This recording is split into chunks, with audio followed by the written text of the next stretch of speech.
Coming to the third M, which is the misinformation. This also troubles us a lot during the elections. While we are conscious of two facts, that the social media helps us in taking out our outreach programs.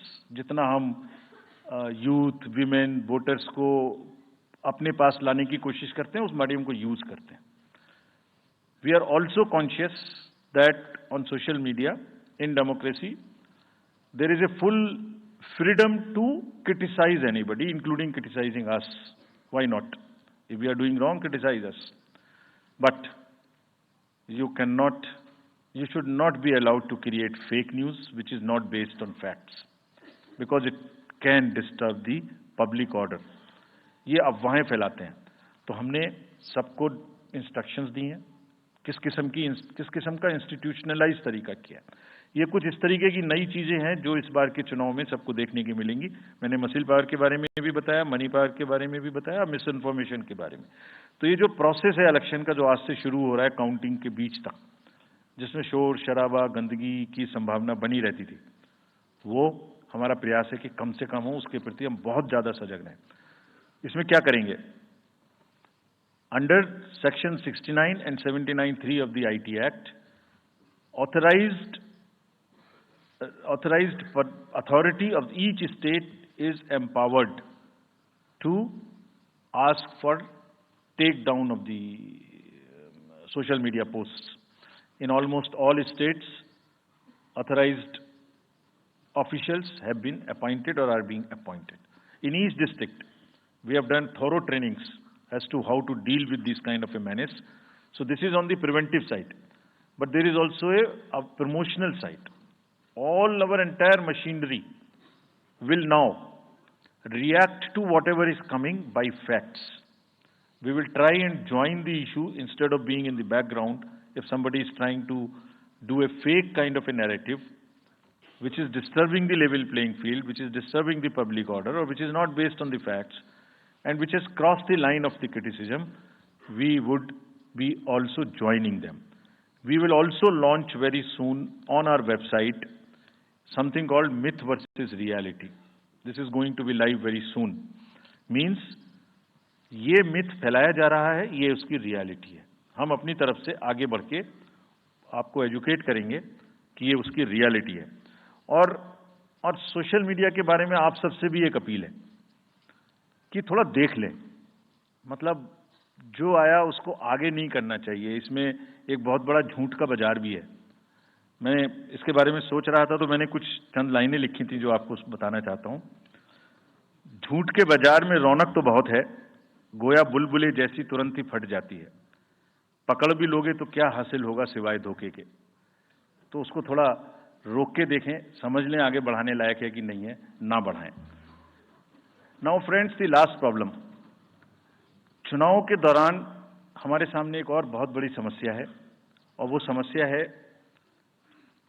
चुनावी प्रक्रिया का, political discourse का घटता हुआ स्तर, जिसमें as we call it, it's a plummeting level of the political discourse. अगर हमने सब पॉलिटिकल पार्टीज को बहुत स्ट्रांग एडवाइजरी इशू की हैं. आप पूछेंगे कि एडवाइजरी तो दी, उसके बाद एक्शन क्या होगा, उसका भी जवाब मैं आपको दूंगा. एडवाइजरी इशू की हैं जो भी पिछले 11-12 इलेक्शंस में, एक्चुअली जो पिछले 5 साल में जितने भी एमसीसी के वायलेशंस होते रहे, उसको हमने इकट्ठा करके एक फाइनल एडवाइजरी दी है before the 24. So this is how we have set our grounds, and what we have done in that, we have set, we are putting political parties on notice. Means we have asked political parties to give copy of our guidelines to each star campaigner. Political parties के जितने भी बड़े नेतागण, star campaigners हैं जो campaigning करेंगे, उनके व्यक्तिगत नोटिस में हमारी गाइडलाइंस ले आइए. ये जिम्मेदारी हमने पॉलिटिकल पार्टीज को दी है. So now what is happening, we have put them on notice and we will presume knowledge of the guidelines. These are the two fundamental changes which we have made silently. People were asking, you issued so many notices last time, did nothing. We left it at that. That was a moral censor. Now we will go beyond. We will go beyond, and here we have said we will also look at the past. We will also look at the history. We might look at a calibrated approach dealing with the MCC violations, which may be, जो MCC violations किस प्रकार की हो सकती हैं? I mean, statements which should inspire rather than divide. Issue-based campaign हो, hate speeches, religious speeches, private life का criticism is what is absolutely avoidable. People should be refraining from giving unverified and misleading advertisements or masquerading as an advertisement as a news. इसमें हमने editors को भी advisory issue की है. वो एक newspaper में बड़ा बड़ा ऊपर में छप जाता है कि इसकी लहर और उसकी लहर. अगर ऐसा है तो साफ साफ लिखें कि ये एडवर्टाइजमेंट है. Let it not pass through advertisement. We have issued these advisories. Now the time is during this election to go beyond advisories, take concrete action, for which in the advisories there are relevant sections of the acts which are also inbuilt. So notice is there, knowledge is there, sections are there. So please, our request is कि campaigning के दौरान please don't try to cross the red line. ये वैसे भी इसलिए जरूरी है that in this digital world जो भी एक बार मुंह से निकलता है उसका रिकॉर्ड तो 100 साल तक के लिए पैदा हो गया, वो बार बार चलता रहता है. So please avoid creating digital memory of bad words which are coming from your mouth. Please be civilised during the election. This is what is our advice. और एक बार जब लड़ाई झगड़ा होता है ना तो प्रेम का धागा टूट जाता है, और जब प्रेम का धागा टूट गया तो बड़ी मुश्किल होती है. रहीम ने कहा था, रहीमन धागा प्रेम का मत तोड़ो चिटकाए, टूटे से फिर ना मिले गांठ पड़ जाए. तो क्यों ऐसी गांठ बांधनी है? थोड़ा प्यार मोहब्बत से कैंपेनिंग करें, शोर शराबा कम हो. फ्रेंड्स, पॉलिटिकल पार्टीज को और भी बहुत सारी स्ट्रीमलाइन करने के लिए उनकी एक्टिविटीज को हमने कदम उठाए हैं. ये मैं पिक्चर आपको इसलिए दिखा रहा हूं कि हर फील्ड के अंदर में we are ready that how we would control this. क्या किया है? Around 537 registered unrecognised political parties have been taken out of the political space. वो क्या करती थी? किसी के नाम में कैंडिडेट खड़ा कर दिया, गाड़ियों की परमिशन ले ली, दूसरा कोई यूज कर रहा है, किस्म किस्म की भांति एंटाइटलमेंट ले लिया, भांति भांति का वो they're cluttering the political space, crowding out the genuine persons. So that is what it has been done. सारी फाइनेंशियल जितने भी अकाउंट्स हैं पॉलिटिकल पार्टीज के और जितनी भी कंट्रीब्यूशन रिपोर्ट्स हैं वो सब डिजिटाइज्ड फॉर्म में हमारे पास आएंगी, ऐसा हमने उनको कहा. डायरेक्शंस दे दिए, इट इज स्टार्टेड कमिंग. तो जो भी पॉलिटिकल फाइनेंस की चर्चा देश में चल रही है उसके साथ साथ ये भी कार्य पीछे से बैकग्राउंड में चल रहा है, because commission always believes in the transparency in the political financing.